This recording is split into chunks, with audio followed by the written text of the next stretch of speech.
Welcome to the Etsy Conversations podcast, featuring inspiring interviews with Etsy shop owners, hosted by Ijama Elazu. Hi, and welcome to the Etsy Conversations podcast. I'm your host, Ijama, and I thank you for joining me for another episode of the podcast. I hope that you are now resting from your busy selling season and looking forward to planning for next year, which is 2021. And for that reason, I'm bringing you a different kind of episode where we're talking about something that hopefully is going to help you start planning for the upcoming year and growing your brand and growing your Etsy store, not just on Etsy, but growing your brand beyond Etsy. And to that end, my guest this week is Chi Odogwu. He's the co-founder and lead consultant of Odogwu Digital Media and Blog Your Store, which is a new media content marketing firm. And if that sounds like, whoa, what? You'll understand once we get into the discussion. So Chi, thank you so much for being my guest and welcome to the podcast. Ijama, thank you so much for having me. It's a pleasure to be here today with you and your lovely audience. I'm glad to have you because, like I mentioned, we're at the end of a year and coming into a new year. A lot of people are planning and forecasting for their upcoming year and making business plans about where they want their businesses to grow. To go and to grow. And that's something you do. So before we jump into talking about that, can you tell us a little bit about you and what it is you do at Odogwu Digital Media and Blog Your Store? Okay, so a little bit about me. My career started out in management consulting. So I worked with one of the big four accounting firms in New York City, where my portfolio was working with mostly technology companies and helping investors invest in technology companies and figuring out if those companies are good investments and what are their projected levels of success for the future. So in the course of doing that work, I came across all kinds of e-commerce stores across my desk because my investors were like investing all over the world. So you'd have a company like Etsy, for example, Alibaba, Iron Mountain, and a whole lot of others just all over the world. So I saw many of the stores that are now very popular before they came up, especially in emerging markets. And I said to myself, that I should probably get into e-commerce too, because e-commerce seems like, where it's going to be. So I did my research. Fortunately, like I said, looking over 1,000 companies like that every year, you get to figure out, okay, which ones are doing well and which ones are poised for growth. So I determined that, okay, I was going to start a baby e-commerce store while I was doing my day job, working 10, 12-hour days. I'd be running the e-commerce baby product store on the side. So I started out buying things from Walmart, Target, put it on the store, mark it up a little bit and selling it. And it was doing well.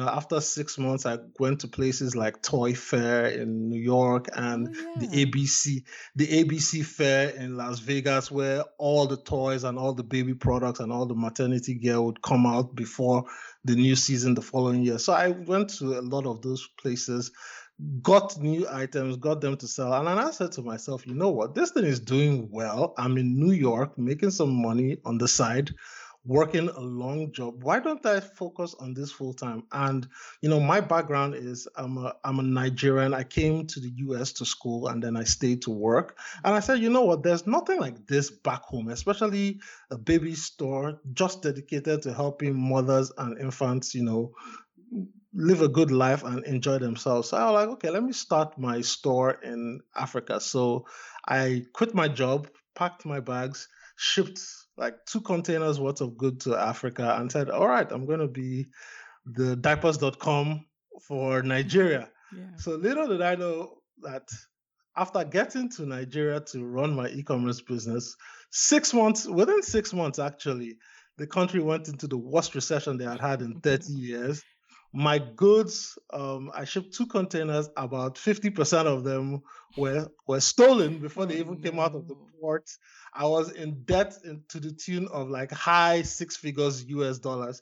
No, sorry, not six figures. I beg your pardon. High five figures. So that's like 50, 60, 70K, Wow. not even up to 100K yet. But it was like a lot of money, because I spent that investment, bringing things, trying to market. And then so whatever we had, I hired marketers to market it, and they were like, "Oh yeah, boss, we're marketing. We're getting lots of likes on Facebook and Instagram." I was like, "Okay, that's great, but those likes ain't turning into dollars, Mm-hmm. And then the currency had gone from, take for example, $1 to 100 to $1 to 300 overnight. Mm-hmm. So everything became 3 times as expensive. And if I multiplied my sales prices 3 times, lots of people would not be able to buy. So majority of the things I was selling at a loss. So all those factors, I had to just say, you know what, I gave up. So I closed everything, liquidated what I could, and I was like, okay, so what caused me to fail? I said, okay, two things. Either it's with me and the business personally and the economy. I can't do anything about the economy, but I can do something about the business itself and me and my efforts and my responses. And I looked and I said, you know what? I really relied heavily on marketers, and these guys were telling me, hey, we got a lot of likes, we got a lot of views, and it wasn't turning to dollars. Now, granted, before I came, the reason why I actually moved was because I had started marketing on Facebook myself in Nigeria, and people were actually buying and I was shipping over. So I was like, okay, that gave me like confidence, So I said, okay, with just a little bit more money spent on that, we could go forward. So now these guys are not telling me, oh, likes are not turning into money, and JP Morgan and them and Bank of America are asking me, yo, dude, you got to pay your credit card bills and you got to pay your debt. So I'm like, okay, I will fix marketing, because if you can get marketing right, you can literally grow any business. So I studied up, got courses, got books, whatnot. And I said, you know what, this is actually more to my speed, because now I can think about the business as a whole, and then I can now figure out, okay, what are the levers to pull in terms of marketing? What's my messaging? What's my goal? What's my target? And who's my ideal audience? And the more I can get everything dialed into those three buckets, the better it is for my business to grow. So I can actually say, because I'm a numeric guy, I can say, okay, if I put $1 in marketing or $1.50, I can look and see, okay, what are the efforts and the strategies that we use to turn that $1 into three, and then let's multiply on that. So that now led me into content marketing, and I started creating content for people and helping them create their own content and leveraging social media marketing and paid advertising to get their messages out there so that they could actually see a return on their investment. Wow. Okay. I like that you experienced all this yourself and figured a way out, because then I know that you're talking from a place of, not just personal experience, but also personal pain too. Unfortunately, I mean, I'm sorry things didn't work out, but as e-commerce sellers, I think each of us has experienced some level of disappointment when we've gone into a venture and it didn't work out. So now you are focusing on content marketing, because you say that's how we can turn our not just people who like what we're selling, but turn our likes or favorites or social media interactions into actual paying customers. Yes. What is content marketing? What's defined? How do you define that? Because I know we've mentioned it on the podcast before, and I think what immediately comes to my mind first is, okay, blogging. And I'm thinking of a seller who is listening to this right now and thinking, I don't have the time, in between my creating, designing, creating, doing customer service, to sit down and start writing. And besides, what am I going to write about? What does content marketing look like, and why, for some of us, does it feel so tedious? Okay, so I can understand how overwhelming it must feel to hear the term content marketing, but let me throw it back to something we can all relate to. So if you've ever watched a TV show, a basketball game, you streamed your favorite video on YouTube, guess what? That's content marketing. For every basketball game, you see it's either sponsored by Budweiser or Wish or somebody. But guess what? For people to actually buy products from either Budweiser, for example, they have to watch something that they're enjoying, which is a basketball game. And television was actually created to sell products. The only thing is they couldn't just say, hey, you know what, buy this stuff, buy this stuff, buy this stuff. So they had to embed it in like a TV show. So you'd watch maybe Roy Rogers for back in the day, or if you're growing up, you'd watch things like Family Matters, or even if you have young kids, you can remember, okay, growing up, your kids were watching cartoons like He-Man, G.I. Joe, and all that stuff. All that is content marketing. So when your kid watched a He-Man cartoon or Barbie or My Little Pony or Gem, like my sister used to watch, they now watch it and they'll now say, hey, mom, go, I want to buy this new Barbie, I want to buy this new My Little Pony, I want to buy this new He-Man action figure. And then you're forced to go into the store to go shop and look for those things. Yeah. That is content marketing. So if you're an Etsy seller and you're creating something, whether it's handmade mittens or you're making a Plinko board, for example, guess what? If you put a camera in front of yourself, you're creating content. You just don't think of it as you're creating content because you're in the work. But as you're creating, as you're knitting, as you're stitching, you can say, this is why I'm doing this as opposed to doing it like this, or this is why I decided to sand this side as opposed to that side. The act of you recording what you are doing is creating content. And content marketing is just, you know what, you create that medium, whether it's a blog post, it's a podcast like this, it's a video of you making the product or talking about the product, and then just getting it out there for other people to watch. Now, one thing that I started watching in the height of the pandemic was this thing called Yele's Marble Run.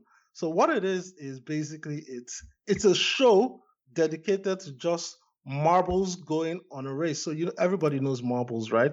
So these two Dutch brothers created this show where they had millions of people just watching different marbles run an obstacle course, and then they'll be talking and animated like like the WWF announcers, and you're just watching marbles. They are not people, they are just literally marbles going across an elaborate obstacle course.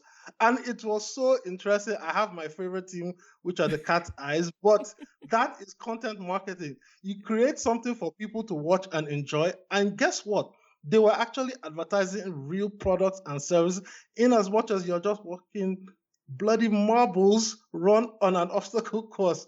So if you can create anything, if you're doing anything and you put a video camera in front of you, or you hold your phone and you're recording that, you have created content. Okay. So how do we market this content? What do we do? I'm an Etsy seller. I make Plinko boards, like you said.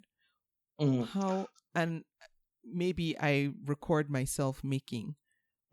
What do I then do with what I've created? Okay, so now what you've created will fall into 3 buckets.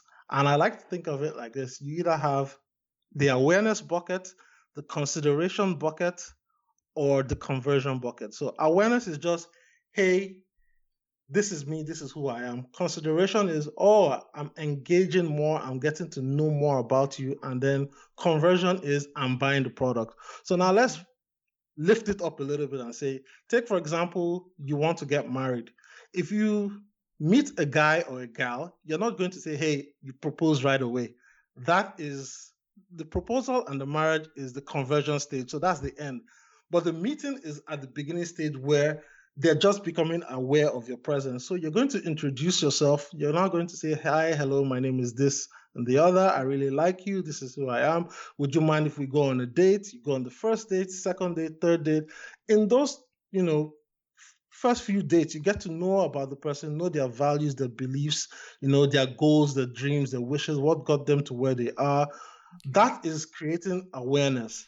You Can I now ask take you it. a question? Sure. So, is the awareness stage what typically happens, say, on social media, where I make a product or say I'm a vintage seller, so I'm Mhm. selling something that's already made, and so I'm posting it on social media and just putting it out there for people to see. Hey, this is what I'm about as a seller, if you will. Is that where is social media where we create brand awareness for our shops and our products? So it's one of the places. So Okay. awareness could be, yes, this is what you created, but the main awareness you should think about is who you are and what's your motivation. Okay. So you have to think of it as the why, what, and the how, in as much as you're thinking of awareness, consideration. So the why is, who are you as a seller, Ijoma? Okay. why did you start selling this product, or why did you start making this product? People kind of have to know you, because people buy from people they know, like, and trust. So if you're going to create a brand around you and your business, you have to get them to know you first, and then know your products, and then know why your product is better than other products. What are the advantages to buying from you? What are the processes you take to create what you do? What are the steps you take to make sure that it's safer, is more cost effective, is more durable than from buying from any other creator of the same type of product? Okay. Okay. That makes sense. So then we go to so now I've made people aware of who I am, what I do, why I do what I do. What's Mhm. the stage two? Stage two is now teaching them more about the products and the benefits of the products. Okay. So you talk about, hey, so take for example, you make Plinko boards, for example, and you found out that you're selling your Plinko boards on SD, and guess what? It's being bought by dentists and orthodontists. So you now say, okay, for other dentists and orthodontists that don't know about this product, you get your clients to record a 1 minute video or 5 minute video saying, hey, you know what? We bought this great Plinko board. This is how it has helped us in our practice. It's giving kids something to look forward to when they come to our dental practice, because they know they're going to get a great gift after playing with the board. Mm-hmm. It's kept them there longer. It's put parents' minds at ease, because they know that, okay, the kids are not going to be fidgeting and complaining about coming to visit the dentist. It's made our lives easier, because we don't have to think of ways to be too entertaining. We have something that can entertain them. So you showing that content in the consideration stage, we say, oh, wow, if dentist A bought this, and this is how it's helping him in his business, and it's creating opportunities for more people to come to his dental practice, because the kids are at ease, they're getting a great gift, they spend time longer, he has more time to figure out, okay, what exactly is going on, and he doesn't miss anything. Perhaps I should buy this too, and this is how it's going to help my own practice. So in the consideration phase, you're making it such that the benefit of the thing you are selling is being highlighted for the end user. So if the end user is going to get more money and have less anxious patients in the dental practice, guess what? Every other dentist should want to buy the same thing too, because it will give them the same benefits in their own practices. Okay. Okay. So we connect. So now we're making a connection Yes. from us to our products. We're now connecting to the seller, our products to the seller. What's phase Mm-hmm. three? Phase I mean, three sorry, to the is buyer. to the buyer. Yes, you've connected it to the buyer, and the buyer has talked about or shown the benefits. So you highlight the benefit of what your product brings to the buyer. Phase three is now selling the actual product. So once for example, we use the same Plinko seller, you say, okay, once you've boosted your content that you created showing the benefit of this to potential buyers, you now say, hey, you know what? Guess what? We're running a special this month, or we're running a sale, or we're trying to create some new hot designs. And if you order now, maybe you get 5% off, or we'll add X, Y, and Z number of additional products to make the purchase. So you see, what you've done, Ijoma, is you've not sold the product right away. you've given them time to go through a process where they know you, they know the benefit of it, and then you've given them an irresistible offer so that they can now say, hey, you know what? I want to buy this thing because I can see the benefits. And this person is actually offering a great deal on a great product. And if not, there's a return policy or there's a way that you're going to make it right for me. So the final stage is you selling it by giving them a great offer that they will love, and then they can make a purchase. Okay, so I'm an Etsy seller with my shop. Where am I doing all this? Where is all this taking place? So this is taking place on a few channels. Now, the Etsy platform itself is great, but of course, every Etsy seller is limited in what you can do. You can only put your products for sale there. So for this to happen, you kind of need to have your own platform that you can control. So that means you have to create your own website or your own, content home on the internet. And your content home could be, okay, maybe you create a YouTube channel, or you could create a podcast page, or you could create an Instagram page. But the thing with creating all those pages goes back to the same fundamental problem with Etsy, which is you don't control all those sites. So if, for example, they decide to wake up tomorrow and change the game on you, or change their terms and conditions, or just decide, you know what, somebody has reported you for infringing on something that you didn't infringe on and you're not aware of, you can lose whatever followers, you can lose whatever business that is coming through the channel. So you need to actually create your own website that you control, so that way you can now put your content there, and then you can distribute your content to either Facebook, to either YouTube, to either Instagram, Twitter, Pinterest, wherever else. But knowing fully well that once you've distributed it out there, the main place people are going to buy from you is going to come back to your website and to your store. And that's where they're going to do business with you. That's where they're going to interact with you. That's where you're going to collect their emails so that you can continue the conversation. Because guess what? If you don't have the ability to talk with your customers on a consistent basis, it's always going to be you being able to create new opportunities to find new buyers. And it is much easier for you to get the same person that has bought from you before to buy in the past. In fact, there's some statistics that show that it is almost 10 times easier to get an old buyer to buy from you than it is to get a brand new buyer. So some stores, according to Bain and Co., that's the big research and management consulting firm, states that approximately maybe 30 to 45% of sales actually come from repeat buyers of stores. So now if you have somebody coming over and over again buying, guess what? You've created a relationship with that person. You don't need to sell them as much. So it makes it easier for you to just continue the third stage, which is, pushing more products. Of course, you have to mix it in with other content, but I would say it's easier for you to sell to somebody that already knows you than for you to start the whole cycle all over again. Okay, so I have a question. Sure. Regarding content that we produce, because I think for a lot of us as sellers, that's where we get stuck. When the term content or content marketing is spoken, the first thing that comes to mind is blog. Mm-hmm. But you mentioned something. You said podcasting, you said videos. So content, like you have said, it doesn't just have to be writing.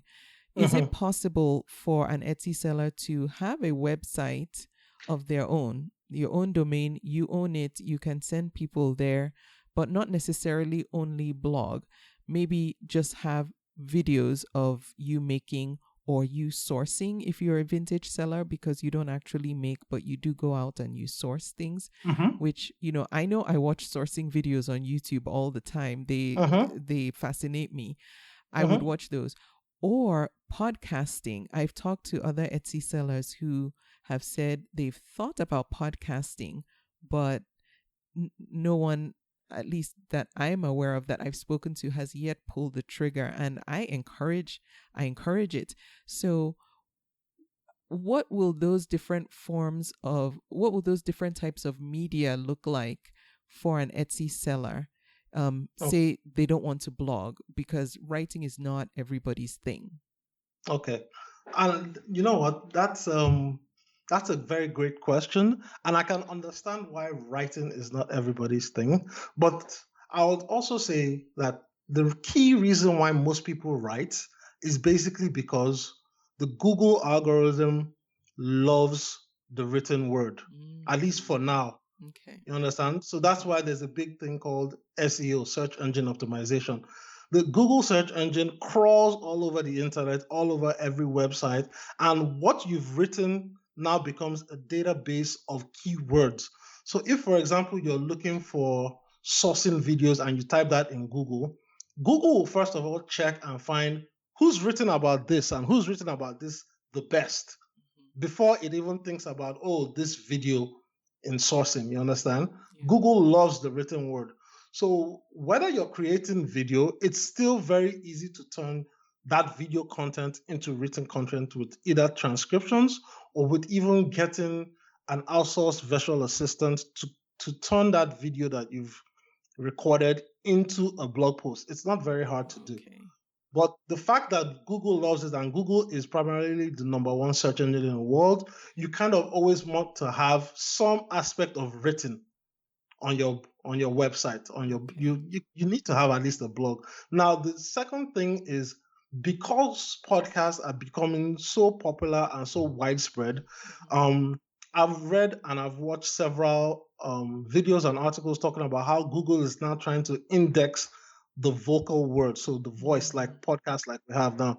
So Google is going to crawl all over the internet, find podcast audio content like we're creating right now, and then turn those words into written words because that's what the main brain of the Google engine knows. So it can now say, hey, you know what?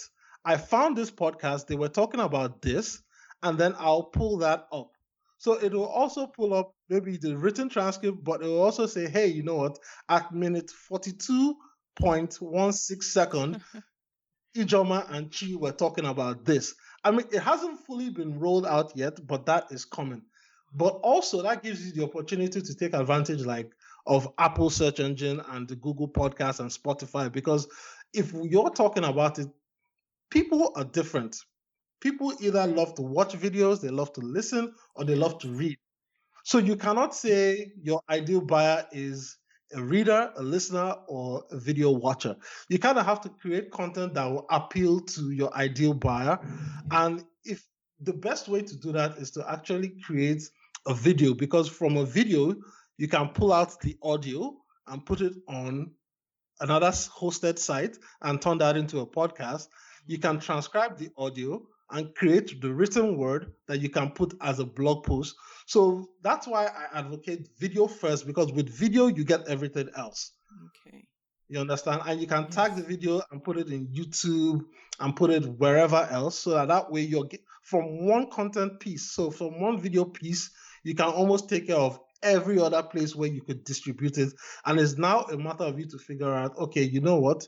If we created this great conversation on video and I did this, is there a way for some very creative graphic designer to turn what I have spoken about or what they've seen in my video into some nice, infographic or some nice portable post that you can post on Instagram or something like that?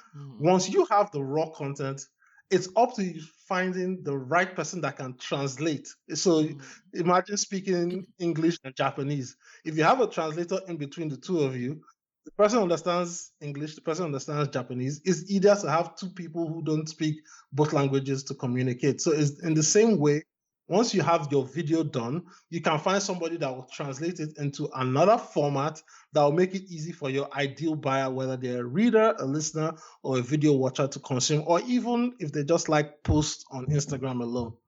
Okay, good. Thank you for breaking that down. Now, all this kind of sounds like it could be pricey. The average Etsy seller, and by average I mean somewhere in the middle, because some people make a lot more than the average, and some make a lot less than the average. We're planning for 2021 and budgeting. What should we be looking at in terms of finances to get our website up and running and this put in this content marketing plan or strategy into place? Okay. So I would say because we're Etsy sellers and Etsy sellers are listening to this, I took a look at the Etsy 10K and the Etsy annual report. Etsy is a publicly traded company, so you can find their financials just by making a quick Google search and you pull it up. Okay. And I noticed one thing, that Etsy spends roughly 25%. So in June 30th, 2020, they spent a quarter of their revenues. So that's about $100 million on marketing alone. So that should give you kind of like a base, and that's within the normal frame for most businesses. Most businesses spend between 20 to 25% of their revenues on marketing, because with marketing, you're able to at least multiply your awareness in the marketplace and you're able to attract more customers. So if Etsy is making 25% of their revenues invested into marketing, which is $100 million, so that means the last quarter they generated $400 million in revenues. I would say the average Etsy seller should dedicate 20 to 25% of their revenues to their marketing budget. Now, when it comes to things like creating a website and then also doing the marketing, there are two things. So creating a website used to be such that it was expensive if you were creating a custom website. You're having a graphic designer, a web developer, and maybe one or two other people working on this, and they're putting in lots of man hours to code this thing together.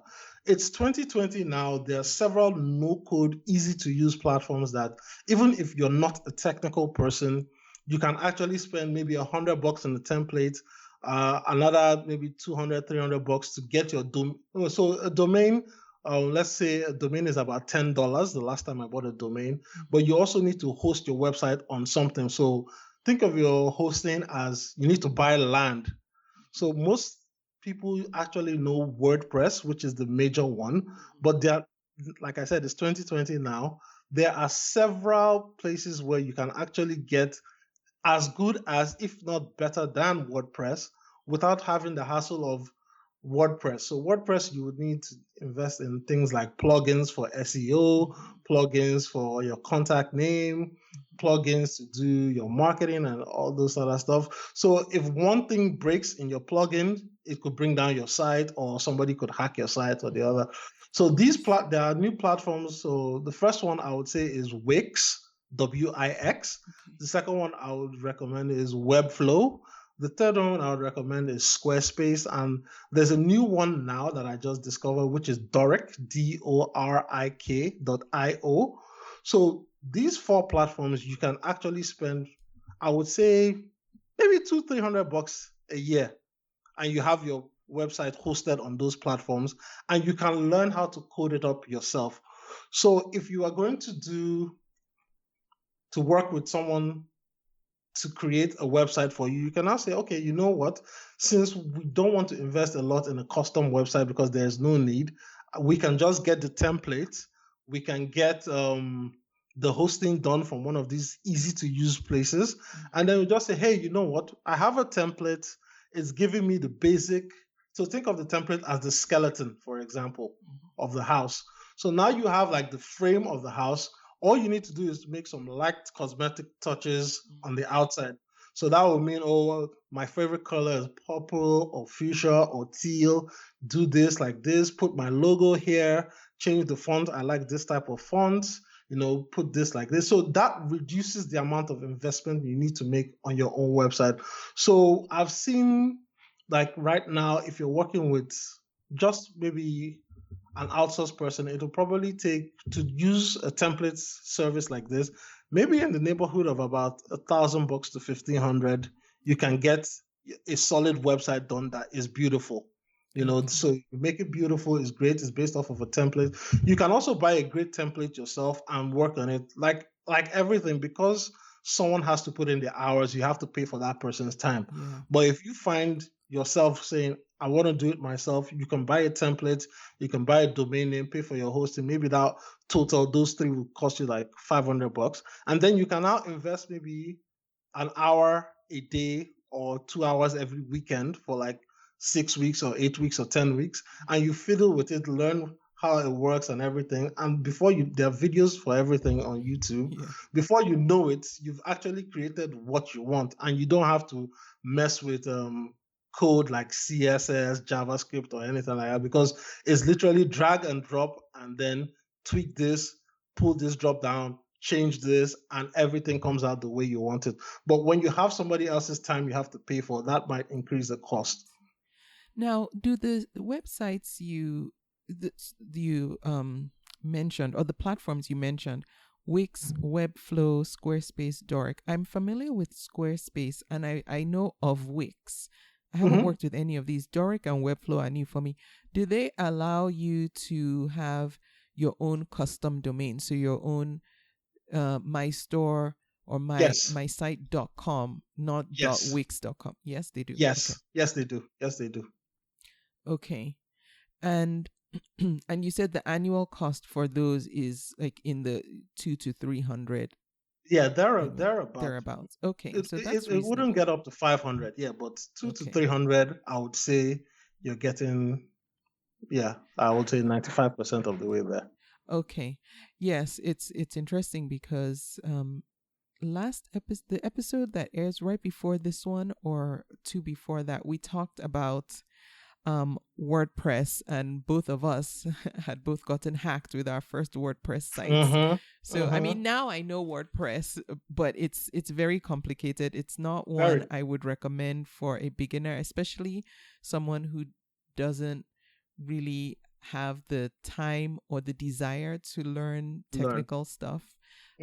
WordPress can be daunting. So these, although I have not had any experience with these, but I've heard good things about Squarespace being easy to figure out and to get up and running on. And I would say the same thing with Wix. Now, Doric, the last one I mentioned, literally just launched. So we're talking in September. Doric launched in July of 2020. Oh. And so it's literally brand new. But if you go to dorik.io,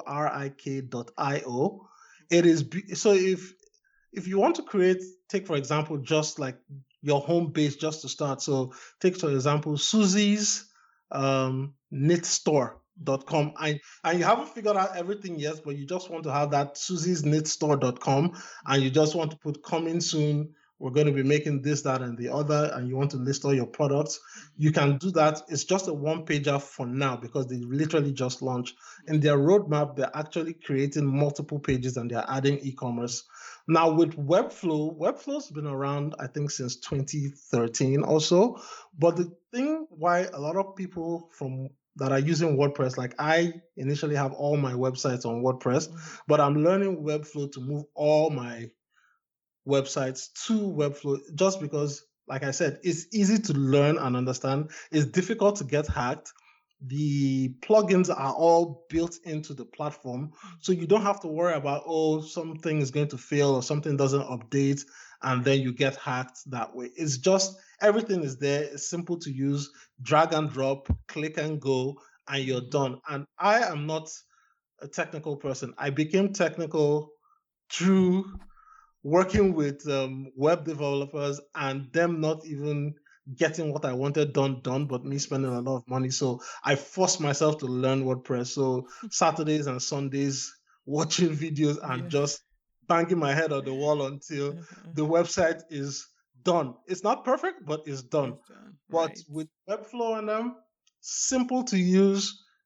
You might even just get a designer to say, hey, can you come and just maybe muck around with a little bit and change this and that. But the average person that has no technical skill can work on this. And there's a big movement now towards no code, no tech. Just literally make it as user-friendly as possible for the end user to be able to accomplish what they need to accomplish in the shortest amount of time possible. Yeah. Especially if you're not looking for very complicated stuff. Like you're not looking to build I should say, as an Etsy seller, starting out, you're not really looking to create like a membership site or, Yes. something really complicated. You just want a space on the internet that you can send people to and ideally capture emails to Capture start with. emails to start Okay. with, yes.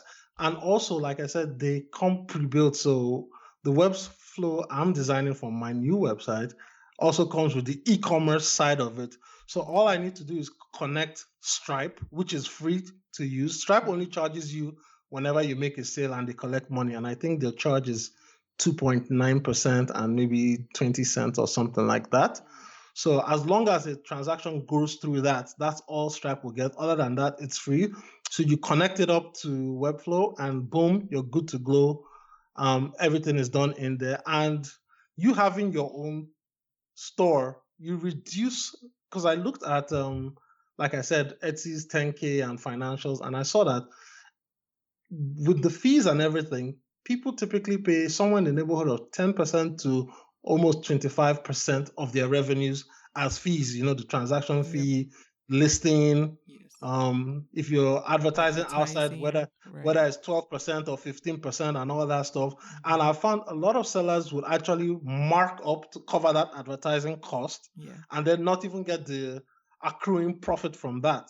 But if take, for example, using one of the strategies we advocate, which is boosting your content on Facebook for $1 a day. If $1 a day and you spend $30 in a month, and that translates to a sale of maybe $100 or $200, guess what? It is way more profitable than you paying 30% or 20% of your revenues for just one transaction, whereas you only spend $30 a day, and you could see how that $30 a month, you could see how that $30 generated more sales versus you giving a cut of your revenues. You never want to have your expenses at variable cost. You always want to have it at a fixed cost. Right. Yes. Okay, so now you've just opened a Pandora's box. You said Facebook ads. Yes. And I'm afraid some people are going to not just pause, but stop listening right now. So Facebook ads can be intimidating. I've tried to do them and I had no idea what I was doing. All I knew was I just said, don't spend more than this amount. I didn't know about keywords, about anything. So my guess, my assumption is that a fair number of people who are listening to this conversation might also not be familiar with Facebook ads and how to run ads and how to optimize them and how to not waste money. I mean, yes, $1 is not much, but $1 being spent on something you don't understand is still a wasted dollar. Yes. What should that person do who is an Etsy seller who sees that there is potential in getting, a higher return on the investment by spending $1 on Facebook ads versus Etsy ads, but we don't know what we're doing? Where should we start? What should we do? Okay. So I would say, like with anything, because in life we're all experts at one thing, and you know what, we all tend to stick to our expertise. You can never find a heart surgeon who's also an expert shoemaker or watchmaker.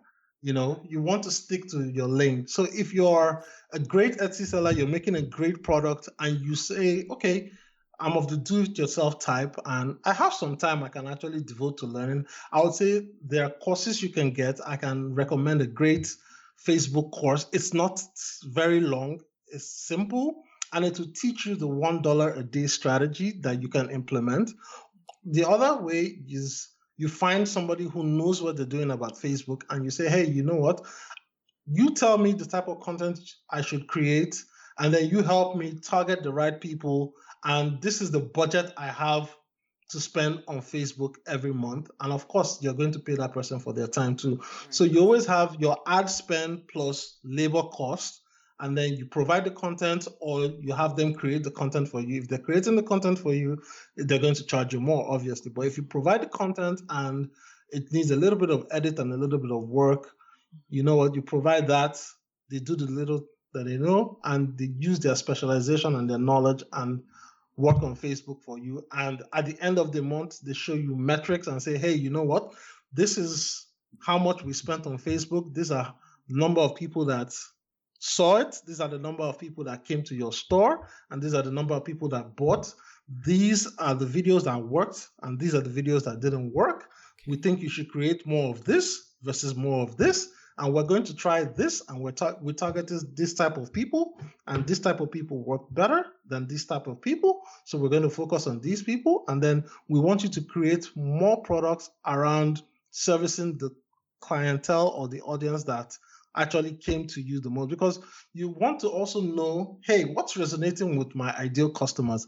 It might be completely different from what you're thinking. And if you're an Etsy seller and you're in business to make money, yes, you might have an emotional attachment to the product you're creating, but at the same time, you're there to make money. If the customer is telling you, hey, we want more of this, you focus on this and do this well, and we're willing to pay you well because you're doing this for us and it's a great product, I would say nobody's going to say, oh, no, I'm going to stick to my ethics and my beliefs and I'm going to make this because this is what I love. You're going to follow the advice of the market, create what they want, and they will reward you for it. Okay. You know? Yeah. So you need to be able to have someone that can be accountable to you, because marketing used to be back in the day where, oh, you spend money on radio, TV, wherever, and you don't even know where your customers are coming from. Right. With something like Facebook and all the other digital platforms, Instagram, Twitter, Pinterest, or what have you, you can have your social media advertising person walk you through all those metrics. So you don't have to understand what they did. Yeah. You just have to have them. It's like the dashboard on your car. You know, when the ticker goes low to the E, you know that, okay, you're running out of gas, it's empty. They're going to show you the same thing. So you can now say, hey, you know what? These are what we agreed to at the beginning of the month, that you will get me 2,000 people. And based on what we've seen through the trial process, I should be able to get maybe 10, 20, 30 customers if 2,000 people see it. If they don't get you the 2,000 views, and if they don't get you the number of customers, you now say, hey, dude, why didn't you get to this? This was what we agreed to. You can actually hold your social media marketer accountable, because the algorithm is open, the metrics are open, and you just have to be able to say, hey, you know what? This is what came in. This is what you produced. This is what we agreed to. They don't match. Why doesn't it match? Okay. And then how are you going to fix it? Or do I need to find somebody else that can help me achieve my goals? Right. Okay. So is that what Blog Your Store does? Yes. So what we do is we help busy e-commerce entrepreneurs with their content marketing and also the content amplification. So everything from you create the video, whether it's a 1-minute video, 5-minute video, we will now take it and say, okay, let's create a blog post out of this. Let's boost it on Facebook for $1 a day. Let's find the right audience for you. All that stuff, all that process I just shared in this conversation, we do all that because, you know what? It is better for you to work in your specialization and create the best product at the best prices. And then we focus on, okay, how do we get this in front of the right person that will be a great buyer for your product? So take, for example, the Plinko manufacturer, Brian, who we talked about earlier at the top of this conversation. He figured out that, you know what, dentists were buying a lot of his Plinko boards. We could not say, hey, you know what, let's target the American Dental Association. There are 189,000 dental practices in the United States alone. And the last time I looked at Brian's Etsy store, I believe he had sold slightly over 687 sales. So I don't know how many of that is Plinko boards and whatnot. But even if we were to do it on a percentage basis, that is not even up to 1% of the amount of dental practices in the United States. We can now go on Facebook, and I would go on Facebook and say, hey, you know what? The American Dental Association has 300,000 followers or 400,000 followers. I will boost Brian's content to that association and their members. And from that, they'll be able to discover it faster, come to the store, see the benefits, see everything you've written in your content, like we discussed earlier, you know, awareness, consideration, conversion, and then buy from you, or even say, you know what, I want to learn more. Let me put in my email, and then you can start the conversation with them. Okay. So it's easier for somebody to do all that when you have everything in place versus you just trying to figure out, oh, I hope another dentist tells another dentist, and then they come and find me on Etsy, and I don't want to compete on price with somebody else that's making the same thing. Okay, so I have two other case scenarios for you. Brands is a great one because dentists, yes, it's, the American Dental Association. That's a good one. All right, so let's say the first case scenario I'll say is another handmade seller, maybe that makes mittens or scarves. Okay. How would you target that on Facebook, or how would you know who to target with ads for that type of seller? Okay, so for that type of seller, I would say if you've been selling on Etsy, you kind of have an idea of who's been buying. So if it's been mostly female-oriented scarves and mittens, okay, it's mostly for women. Maybe you pick an age range. Since you don't know for sure, you can say, okay, let's try between the ages of 24 to 34, 34 to 44, 44 to 54, 54 to 64. And then when I say, okay, you know what, where are they buying the mittens? Where was I shipping the most product to?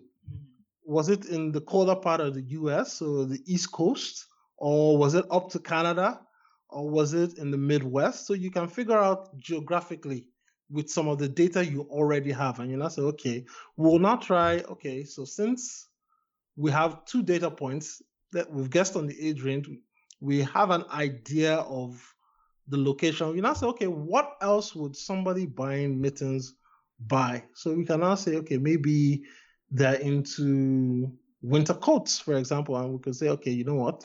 Well, let's check for some of the top selling winter coat manufacturers and see how big their pages are on Facebook. Now, I've given demographic information, geographic information. Now we're using psychographic. We're using other not similar products, but ancillary products. So they're all part of the winter gear space. So you now say, okay, which other products in the winter gear space are the most followed for maybe women in these age brackets? So we look for those pages, and if they have 1 million followers, 100,000, 200,000, we now say, okay, these might be great people to target as well. So you target based on those pieces of information, and you watch and see what is happening with the data coming to your store. So are more people coming based off of us targeting the ancillary stores, like take, for example, Canada Goose? Or are they coming because, wow, it's freezing cold in Boston today, or in Maine? Or are they coming because, you know what, younger ladies from 24 to 34 love your mittens because they are more fashionable and they look much better than anything else on the store or in Walmart or whatever. So you can figure out all those three things with testing. You kind of have to test everything first before you make a decision. Once you test and you find, oh, this is working as opposed to this, you double down on that. Okay. And the testing, I know, is something that most sellers won't have time for. But again, that's where you hand that off to somebody who, that's what they do, that's what they understand. Yeah. My next scenario is vintage sellers. Okay. Who,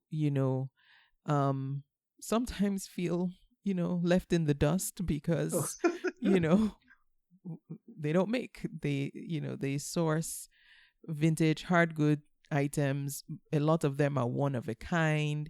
It's harder to pinpoint, like who your buyers are. But you can think of things like, let's say you sell like, old, let's say pottery from way back when and what have you. People use that for home decor and stuff. But then, it runs the gamut. How can a seller like that who sells a lot of one-of-a-kind types of items also leverage Facebook ads, to find a wider audience? So now with vintage, I myself don't really have a lot of experience in the vintage space, but I can tell you this, that if you're selling vintage products, I can guarantee you there are bigger brands selling vintage products, correct? Not necessarily, because Mm, these are, a lot of them are no longer in production. They're out of okay, production. okay, They're harder to find. And so um, there isn't, like, where you would see competition would be like, maybe there's a seller on Etsy on eBay who has okay, something similar, or maybe, two sellers there, and, one or two on Etsy. So they're rarer products. okay. Hmm.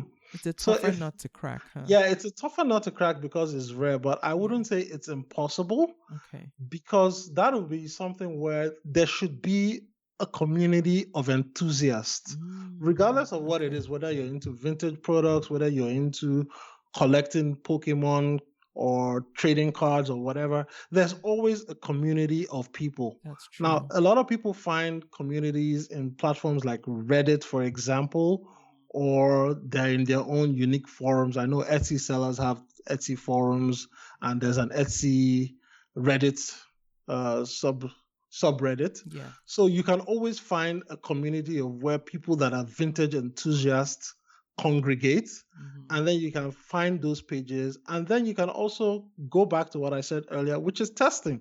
So you figure out, okay, if we have somebody who buys one-off products that are not really common like that, what are the type of other things that person consumes? Do they have a particular type of magazine that they read? Is there a particular TV show that they watch? Is there a particular site that they tend to visit? Are there other things like that in that world of vintage? Are they into 1970s fashion? Is there a 1970s blogger or Yeah. YouTuber or something like that? You can always find, because a person will always have um, relating interests. Yes. Everybody is like a Venn diagram. If you like finance stuff, you probably like business stuff. You probably like Shark Tank. You probably like the profit, something like that. Yes. So people have interests that relates to some of their other interests. So you just have to find, okay, what's related to this type of thing? Okay, is it 1970s? Is it Paisley? Is it iron dye? All those type of things. And then once you can start figuring out all that stuff, you can now start doing some detective work and start finding who are the key influencers in this space, what are the key communities in this space, the key publications in this space. And then you now start saying, okay, let me target all those places, because Facebook is created such a huge database that you can literally find a community of everything on the planet. There are 2 billion users on Facebook right now. I am pretty sure there's a community for everything under the sun. It's just a matter of figuring out, okay, what are the adjacent interests of those people, and then start targeting that and start showing your thing as content, of course, always as content that is educational, interesting, talking about why, and then start attracting those people to you. Okay. Mm, Okay, thank you. That really helps, and that does make a lot of sense. Um yeah, that really helps. I was actually confused. I'm like, okay, yes. Handmade, it's always easier to figure out, it seems, but vintage, but yes, you're right. There are communities for almost everything. So now, what does it look like if um if someone is listening to this and they decide, okay, I this is just too much for me. I'm going mm, to set a budget. What does it look like working with Blog Your Store? What okay. do you offer? What are you going to do? Okay, so for somebody in that frame of mind, I would say the first things first is we have to have a 1 hour conversation. I always start everything with a 1 hour consultation. And in that consultation, of course, it's paid, but because you're coming from Ijoma's Etsy Convo podcast, and I love small business owners, I'm going to give Ijoma a coupon code. So if you're listening now, it's called Convo, Convo. So you can use that and you'll get 20% off. And if Ijoma really twists my arm, I might make it a little bit more than that. But let's see. But right now, I'm willing to commit to 20%. For the record, I had no idea about this, so I'm going to say it right now. If you can give more, I am sure people would appreciate that. But Uh, 20% is very generous. Thank yeah, you for doing that. yeah, I know because it's coming off busy season and it's a new year. We've Yeah. all had to deal with a lot of challenges this year. In Yes. your business, in my business, Yeah. everybody's had to do a lot of 2020 challenges. was So rough. it was rough all around, man. You have no idea, sister.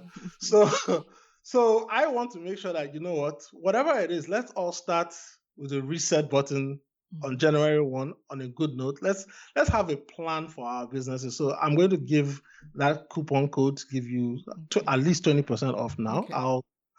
And then once you come in, we have that 1 hour conversation. That conversation is to determine 3 things about your business because I don't like pushing, oh, this is what I do, content marketing, blah, blah, blah, blah, blah. I want to know more about your business. I'm a consultant at heart, and that is my first love and my industry I grew up in. So I want to know more about your business. I want to know about your goals first. And then I want to know, okay, what type of content can you create? And then I'm going to say, okay, these are the type of places we're going to try and target. So we'll figure out a little bit of strategy in that first 1 hour.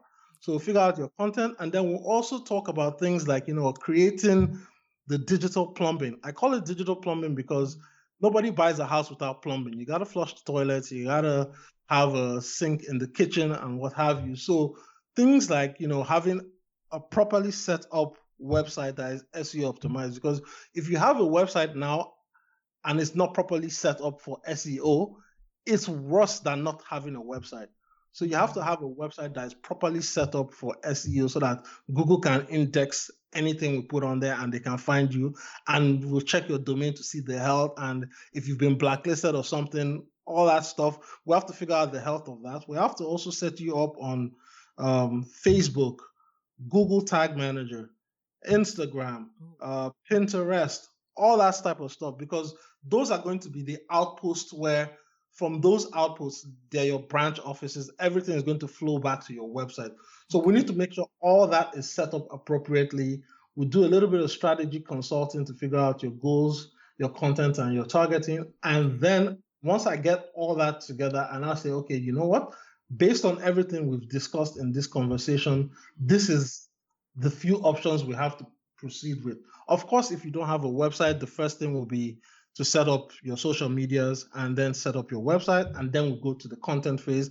But we'll also create something that is called a content wheel and a topic planner and a content calendar. So a content wheel will just say, what are some of your interests that you like to talk about in addition to what you do for your business?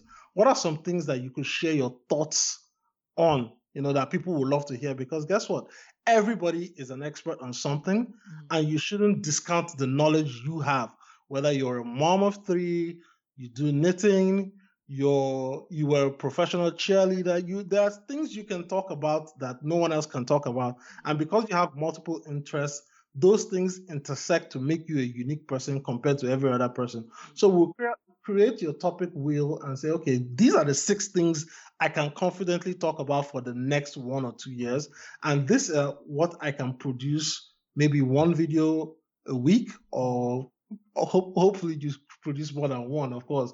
But produce 1 video a week, and then we can ask, okay, with this video, I can take this and I can create blog posts, I can create posts on social media for you, and all that stuff. So we have to figure out all that first, and then you have to commit to you creating your thing, and then I will do the rest in terms of targeting people, boosting it out there, figuring out what's working and what's not working. But it's a partnership. It's not, oh yeah, I'll just write everything for now. If you don't want to write content, yes, you can have somebody do it. But I think it's much more powerful when you put yourself and stand and say, this is me, and this is the business I do, and this is who I am, and I want to connect with people that are buying from me, because people want to buy from people. Right now, because of the coronavirus pandemic, you saw how the whole supply chain was interrupted, where we couldn't get toilet roll and all those other stuff from the grocery. So now a lot of manufacturing and a lot of things are going to be done locally. and they're going to shift away from overseas. So you have to think about that and say, oh, okay, if not a lot of things are going to be coming in from China, there might be opportunities for like a manufacturer in my town who helps make wooden products or wooden furniture. Say, oh, maybe when they have downtime, I can actually tell them, hey, can you make me 100 Pinko boards or something like that? You know? So the downtime, you pay them for it. They help you scale up. You've created the tools you need to just assemble together and then sell your products. So we'll do a little bit of that strategy consultation. We'll now figure out, okay, we create your social medias, we create your website, we'll create the pace in which you want to be pushing content out there, and then we handle the rest for you. Okay. But it's important to have that strategy conversation because that sets the tone of everything else. I don't work with clients who are not willing to invest that time to even think of a strategy for their business or who just want to sell, because it's going to lead to a lot of friction and heartache. And if you're really invested in your business, I want your business to succeed, because the more your business succeeds, the more my business succeeds. If I don't have everything that is fundamental in place, I'm not going to help get where you need to go. And then that creates, bad blood, there's friction and conflict and all. And nobody wants to do that, Right. Mm. Okay. So to begin with, there's the strategy session, and then going forward after a strategy session, we come up with a plan, and then once the Yes. plan is in place, We a execute. seller who's working with you can expect to be providing at least one video did you say every month or every week? No, you have to create weekly content. Weekly. Okay. Yes, Okay. weekly production has been best, but trust me, I've convinced people who hated video to start creating every day, because guess what? It only takes 5 minutes. If you're in the middle of making something, just put your phone on a stand, Right. record. You don't need to get a fancy camera or Yeah. lighting or anything. Just rig something up so that it's bright, people can see you. Mhm. Put your phone up or have somebody hold up your phone, record it. When you're out and you're driving, record and be talking about it. Or when you're taking a walk, record and talk about something that comes into your mind. But always think about what you want to create first before you create it. Yeah. And then that way the person has at least some good raw material that they can now finish for you. Because the biggest challenge is people trying to create content themselves. They have the raw idea, but they didn't really think it through. So it's all over the place. If you take time to think it through and create it, somebody getting something that has been well thought out and produced, even if it's for 5 minutes or whatever, can now say, okay, let me do a little bit of extra research to find some extra information to support this video. So if we're boosting the video, you can now come back to the website, read a blog post. It will have a little bit more detail, some statistics, some graphics, and what have you. It's a richer experience for the person, reading that versus just, you just wanted to freestyle. So I always say, take some time, think about what you want to say. I know the initial times you're going to speak, you're going to make mistakes or you're going to get nervous. Happens to everybody. Happens to me even when I make these videos for my own business. It'll happen to you. But forget about all that. Guess what? You're here to grow your business, take care of your obligations, pay your mortgage, pay your school fees, and what have you. The time to be shy should die on March 17th when the pandemic started. Now it's time for everybody to take charge and control of their business, and that means you stepping up to the plate and showing yourself out there.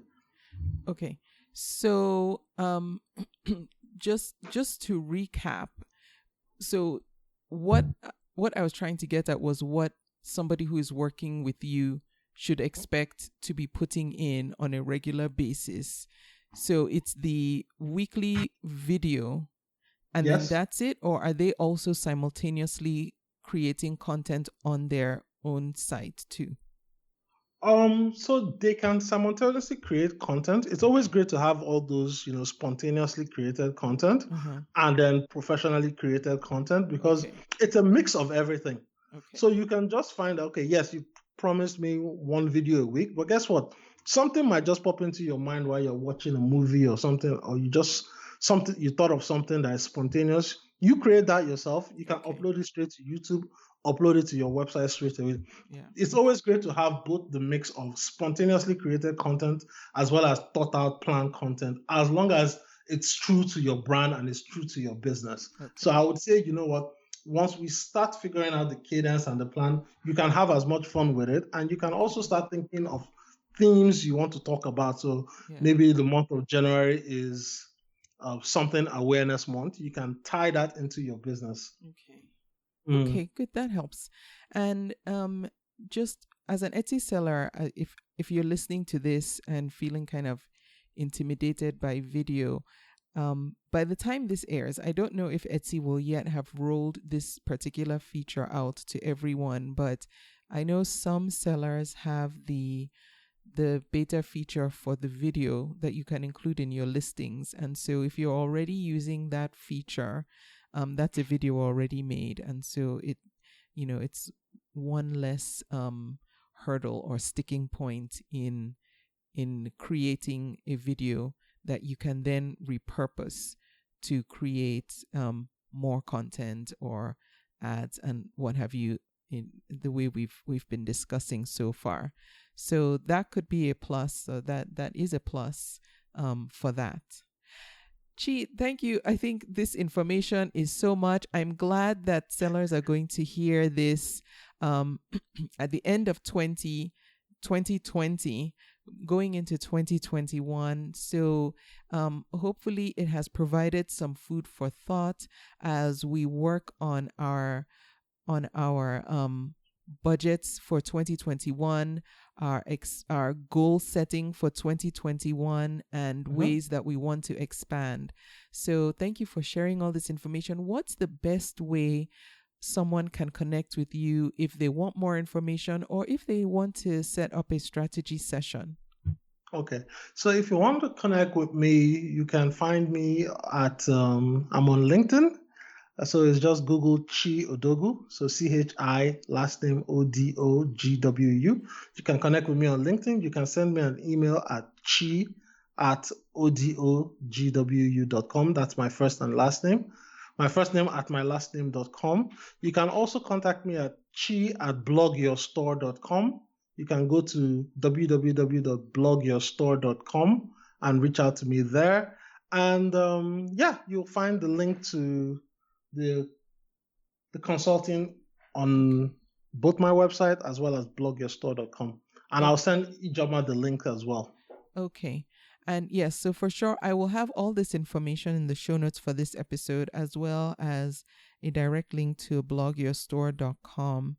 And don't forget, if you do set up a strategy session, the coupon code to get your 20% discount is CONVO. I'll put that in the show notes too, just so you remember. CONVO. Yes. Chi, thank you so much. I hope 2021 is a much better year for you and for all of us as sellers. Thank you for sharing this information and giving us some education about content marketing and making it seem, just a bit more feasible and doable, and also explaining the necessity of it to us as sellers. I appreciate you taking the time to do so. Oh, Ijoma, thank you for having me. It's really been a pleasure talking to you and your audience and all the wonderful Etsy sellers, Etsy buyers out there. Thank you so much for having me on the show. I appreciate it. You're welcome. I thank you for listening to the podcast. If you need to connect with me, go over to convome.com. You will see the show notes for this episode there. If you want to send me a quick message, you can do that on Instagram at convomepodcast. And I will be back again next week. Thank you for listening. You can subscribe to the podcast in iTunes, and while you're there, please leave a review too. Visit convome.com to leave a comment or feedback on this episode.